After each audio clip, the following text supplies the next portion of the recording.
A millionaire took a homeless woman to his ex-fiancée's wedding, and what she did shocked everyone. The cold didn't hurt the way it used to. That was the first thing Mara realized as she sat on the stone steps outside the closed library, pulling her coat tighter around herself.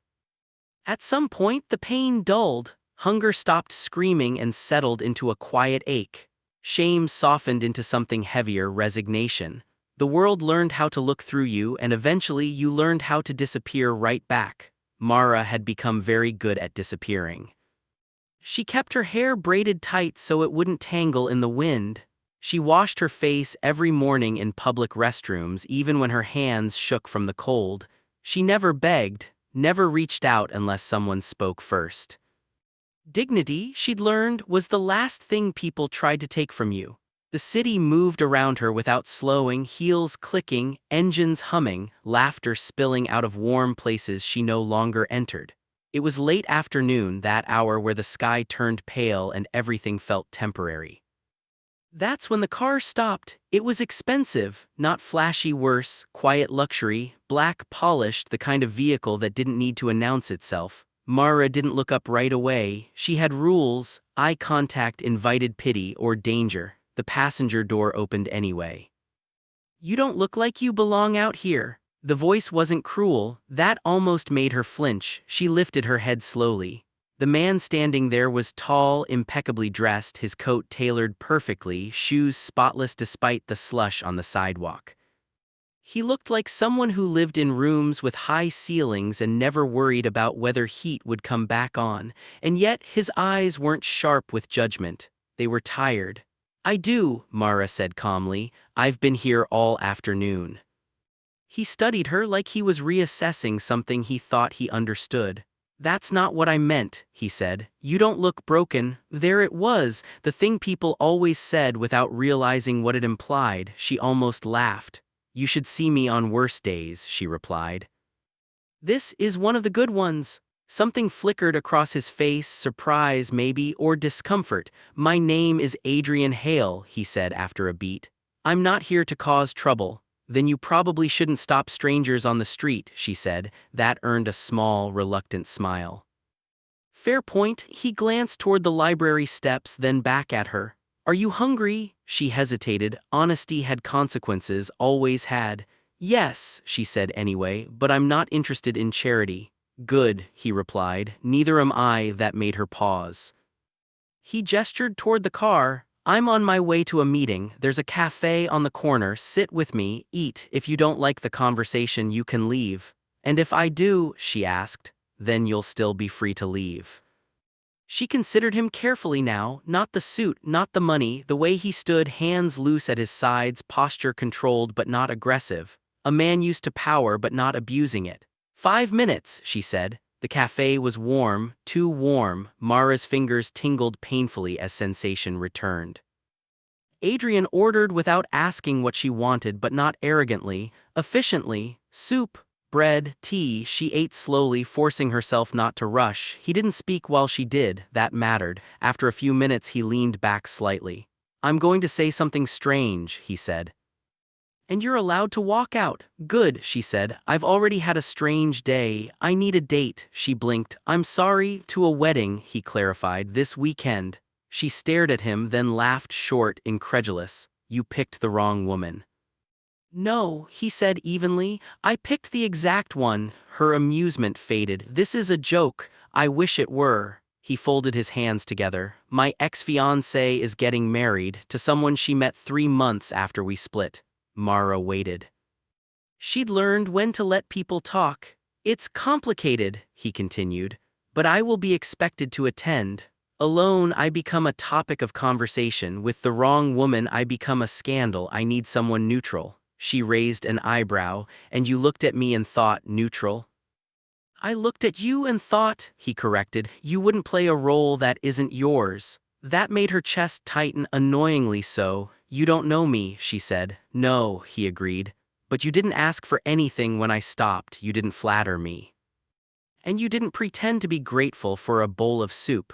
She leaned back, studying him now the way he'd studied her. So what? She said. You want me to pretend to be your girlfriend? Smile politely while people judge me? Yes, that's insane, probably. And what do I get? He didn't hesitate. A hotel room, clothes, a week of stability, no questions asked. Her jaw tightened, and after, she asked, you walk away, just like that. She stared down at her empty bowl. This was the moment. The kind she'd learned to recognize, the one where accepting meant survival but also meant stepping into someone else's story. I won't be silent, she said quietly. Adrian's gaze sharpened. Excuse me? If someone disrespects me, she continued, I won't swallow it for your comfort. I won't lie if asked a direct question, and I won't pretend I'm lucky to be there. The cafe noise faded. For a moment it was just them. Finally he nodded. Agreed. And one more thing, she added, meeting his eyes, you don't get to save me. A corner of his mouth lifted. I wasn't planning to. She stood, pulling her coat tighter. Then I'll go with you. He looked genuinely surprised. Why? He asked. She thought of the cold, the stares, the way people decided who you were before you ever spoke. Because, she said, I'd like to see what kind of people feel comfortable judging someone they think has nothing to lose. And as Adrian Hale opened the car door for her, one thought settled heavily in his chest. This woman wasn't going to embarrass him at the wedding. She was going to change everything. Mara learned very quickly that Adrian Hale didn't live the way other wealthy men did. There were no marble statues, no excessive gold, no loud declarations of status. His penthouse was all glass and steel, clean lines and quiet corners, like a place designed for control rather than comfort. This is temporary, she said the moment the elevator doors closed behind them. So is everything, Adrian replied. But yes, this is temporary. He handed her a keycard, not a lecture, not a list of rules. You'll have the guest suite, he said. No cameras, no staff unless you ask, you leave whenever you want. She studied the card like it might burn her. You're very confident I won't steal anything. His gaze met hers calmly. If you wanted to, you already would have. That unsettled her more than suspicion would have. The first night she didn't sleep, not because the bed was too soft, though it was, but because silence felt louder when it was unfamiliar. She lay awake, staring at the ceiling, cataloging exits, listening for footsteps that never came. In the morning she found clothes laid out on the bed, not gowns, not costumes, simple, elegant pieces, neutral colors, well-made, timeless. She frowned. You trying to turn me into someone else? She asked when she found Adrian in the kitchen. No, he said without looking up from his coffee. I'm trying to remove distractions. For who? For them, he answered. Not you. She didn't thank him. She didn't need to. Over the next few days, preparations unfolded with quiet efficiency. A stylist arrived, not to remake her but to clean her hair, trim loose ends, restore what neglect had taken without erasing who she was. Mara watched herself in the mirror afterward, barely recognizing the woman staring back.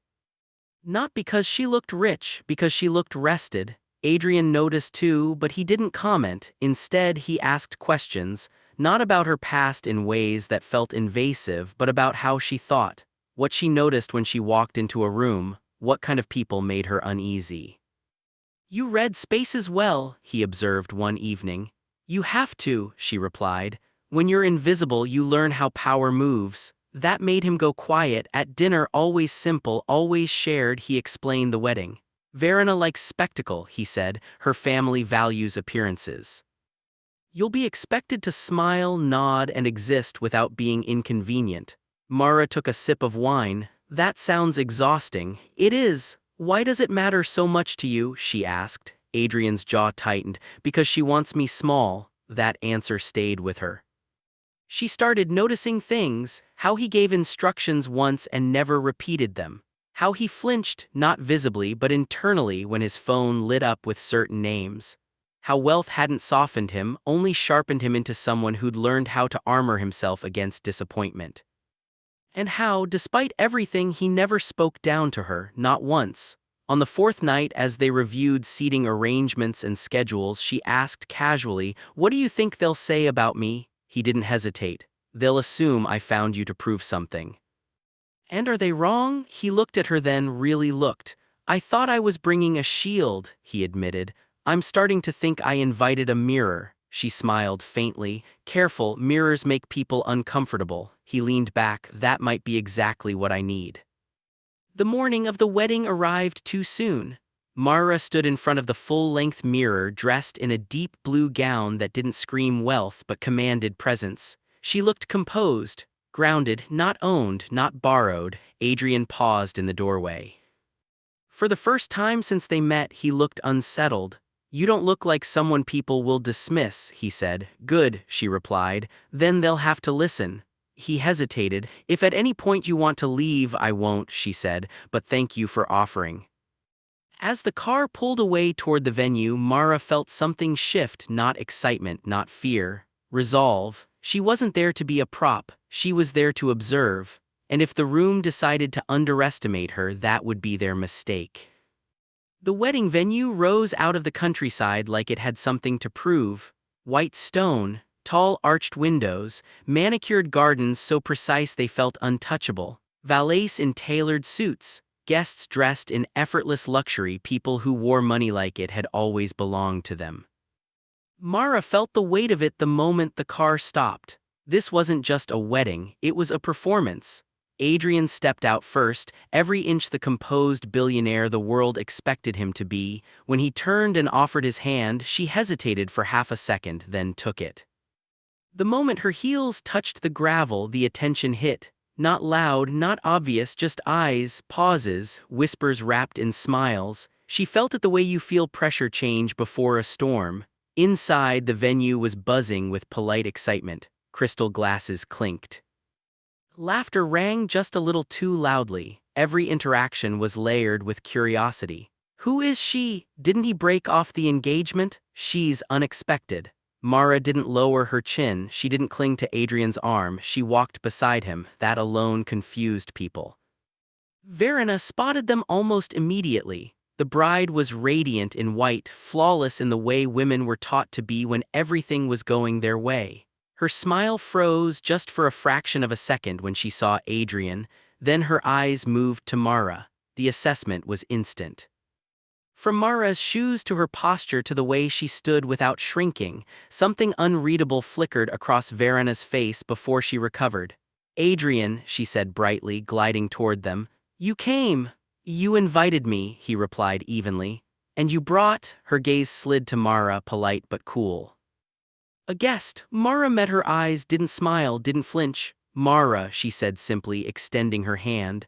Verena took it, fingers light, grip dismissive. How lovely, she said. What do you do, Mara? There it was, the test. Mara smiled faintly. I pay attention. Verena laughed, unsure if she'd been insulted. Well, she said, turning back to Adrian, I hope you enjoy the ceremony. You're seated near the front. Near the front, of course. As they moved to their seats, the whispers grew louder, less careful. She's not his type. She looks temporary. This must be about pride. Mara listened, not because it hurt, but because it confirmed exactly what she'd expected. During the ceremony, she noticed everything. The way Verena avoided looking at Adrian, the way the groom stood half a step behind her. The way guests watched Mara more than the vows. She wasn't invisible here, she was an object of curiosity and judgment.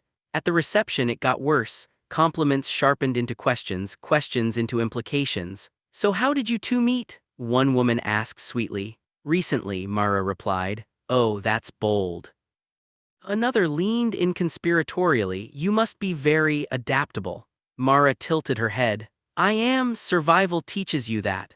The woman blinked, unsettled. Across the room, Adrian watched it unfold, jaw tight, shoulders rigid. He was used to scrutiny, not to seeing it aimed at someone beside him. When a man finally laughed and said, well, at least Adrian has good taste in surprises, Adrian stepped forward. Mara touched his arm. Don't, she murmured. He looked at her sharply. Let them, she continued quietly. They haven't finished underestimating me yet. Later, during speeches, Verena took the microphone. She spoke beautifully, perfectly, about love, about choosing wisely, about knowing your worth. Her gaze flicked to Mara once brief, deliberate. And some of us, Verena said smoothly, learn that walking away from the wrong future is the bravest choice of all. The room murmured in approval. Mara felt the shift, the subtle permission to judge. She glanced at Adrian. His face was unreadable, but his hands were clenched. Then came the moment. A toast was announced. An open microphone, an invitation for friends to share words. Verena smiled graciously. Anyone? Silence stretched. Mara stood. The room froze. Adrian turned toward her, startled. Mara, she leaned close, her voice steady. You trusted me, now trust this. She walked to the center of the room. The light seemed brighter there. Every eye followed her. Verena's smile faltered. Mara took the microphone, not nervously, not apologetically, calm. I wasn't planning to speak, she said, but it's been an interesting evening. Polite laughter rippled through the room. I've been watched, Mara continued. Measured, judged. The laughter faded. Which makes sense, she said evenly. When people think they understand you, they feel safe deciding your value. The room went very quiet. She looked directly at Verena. So since I've been the subject of so many assumptions tonight, I thought I'd clarify a few things. Adrian's heart slammed against his ribs, because in that moment he understood something with terrifying clarity. He hadn't brought Mara here to survive the night. He'd brought her to a battlefield, and she was about to turn it upside down. The silence was absolute, not polite, not curious. The kind of silence that presses against your ears and makes people suddenly aware of their own breathing. Mara stood at the center of the room, microphone steady in her hand, posture relaxed. She didn't rush. She let the discomfort settle, let it stretch just long enough that no one could pretend this was entertainment. I want to start by saying congratulations, she said, turning briefly toward the bride and groom. Weddings are hopeful things. Verena's smile tightened. And hope, Mara continued, is easiest when it's built on truth. A few guests shifted in their seats. Mara turned back to the room.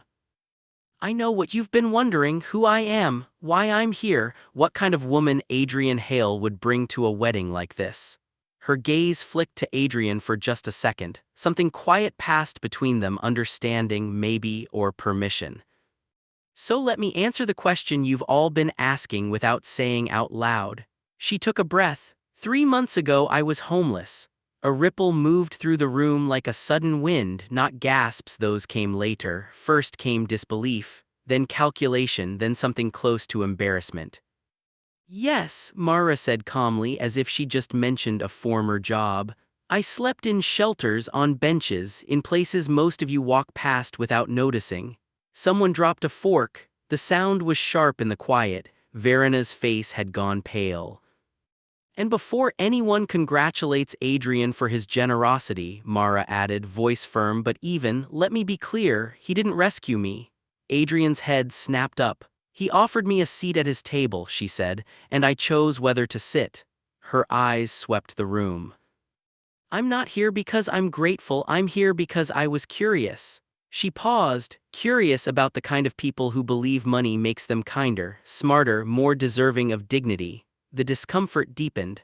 I watched you tonight, Mara went on. I watched how easily smiles turned sharp. How questions became weapons, how comfortable you were deciding who belonged and who didn't. She turned back to Verena now fully. And I watched someone who once loved Adrian decide she'd won something worth displaying. Verena stiffened. This is inappropriate, Mara nodded.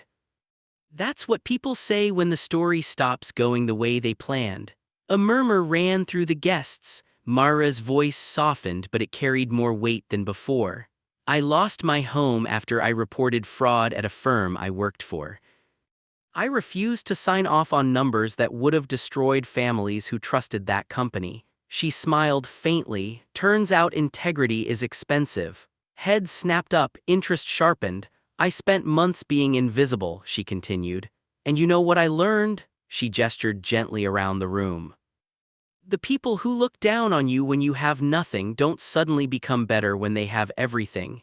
The room was no longer on Verena's side. Faces shifted, expressions tightened. Some guests avoided eye contact altogether. And tonight, Mara finished, you've been very generous in showing me exactly who you are. She lowered the microphone and placed it carefully on the table. For a moment, no one moved. Then someone began to clap slowly, tentatively. Another joined, and another. Until the sound filled the room, not thunderous applause, but something heavier, something earned. Verena stood frozen, her perfect composure fractured. "This is my wedding," she said sharply. "You don't get to hijack it." Mara met her gaze calmly. "You invited me into it." She turned away. Adrian was on his feet now, eyes fixed on Mara like he was seeing her for the first time. Not as a guest, not as a shield, but as a force. As they walked out together, the room behind them buzzed not with gossip but with the uncomfortable awareness that something fundamental had shifted. Outside, the night air was cool and clean. Adrian stopped. "Mara," he said, voice unsteady. "I didn't know." She nodded. "I know." "You didn't owe anyone that," he said. "No," she agreed, "but I owed myself." He looked at her, really looked at her. "You didn't shock them because of where you came from," he said quietly. "You shocked them because you refused to stay small." She smiled, not triumphant, peaceful. "Now you know," she said, "why I said you don't get to save me." For the first time that night, Adrian Hale didn't look like a man with money. He looked like a man standing in the presence of someone who had nothing and still chose truth. And he knew with absolute certainty whatever came next, she was no longer a guest in his life. She was about to change it. They didn't speak on the drive back. Not because there was nothing to say, but because both of them needed the silence to settle what had just happened. The wedding lights faded behind them, replaced by the dark stretch of road and the soft hum of the engine. Adrian kept his eyes forward, hands steady on the wheel, but his thoughts were anything but. Mara watched the city reappear in the distance, feeling lighter than she had in years, not victorious, unburdened. When they reached the penthouse, Adrian turned off the engine but didn't get out right away. "I owe you an apology," he said quietly. She looked at him. "For what?" "For thinking I was giving you something," he replied, "when all I really did was invite you into a room that needed to hear you." She considered that. "You listened." "That's more than most people ever do." They went inside. For the first time since she'd arrived, the space didn't feel temporary. They sat across from each other at the kitchen table, no wine, no ceremony, just honesty. "You didn't have to leave with me," Adrian said. "You could have stayed." "Taken the applause," she shook her head. "That wasn't the point." "Then what was?" Mara folded her hands, choosing her words carefully. "I spent a long time being invisible," she said. "Tonight people saw me. But I don't want my life to be defined by shocking rooms full of strangers." Adrian nodded slowly. "I want to build something real," she continued, "something that doesn't disappear when the lights go off." He leaned forward. "And how do you want to do that?" She met his gaze, steady and clear. "With or without you, but not because of you." The words didn't hurt him, they grounded him. "I won't offer you charity," Adrian said, "or rescue or control." "Good, but I will offer you work," he continued. "A real role. Your name on it, independence." She raised an eyebrow. "You're sure you can handle that?" A corner of his mouth lifted. "I think you've already proven I don't have a choice." They both smiled softly, honestly. Over the weeks that followed, things changed, not overnight, not magically. Mara moved into her own place. Small, clean, hers. Adrian respected that distance. She started consulting quietly at first, then visibly. People listened, not because of where she'd been but because of what she saw that others missed. And Adrian watched, not from above, from beside. They had dinners that weren't negotiations. Conversations that weren't guarded, arguments that didn't end in silence. And slowly something else grew, not gratitude, not dependency, choice. One evening, months later, they found themselves back at the same cafe where everything had started. "You know," Adrian said, stirring his coffee, "my ex called me." Mara smiled faintly. "Let me guess, she's furious." "She said you humiliated her." Mara shrugged. "Truth has a way of feeling like that." "She also said I lost something valuable." Adrian looked at her. "I think I finally gained it." She met his gaze. "What's that?" "Or perspective," he said, "and someone who doesn't need me to be anything but honest." She reached across the table, not to claim, not to prove anything, just to touch his hand. "I don't need a millionaire," she said. "I need a man who sees me." He squeezed her fingers gently. "And I don't need a date," he replied. "I need a partner who refuses to stay silent." Outside, the city moved on, busy, loud, indifferent, but inside that quiet cafe, something solid remained. She had arrived at the wedding as a woman everyone underestimated. She left as a woman no one would forget. And for the first time in a long time, her future wasn't something she survived, it was something she chose.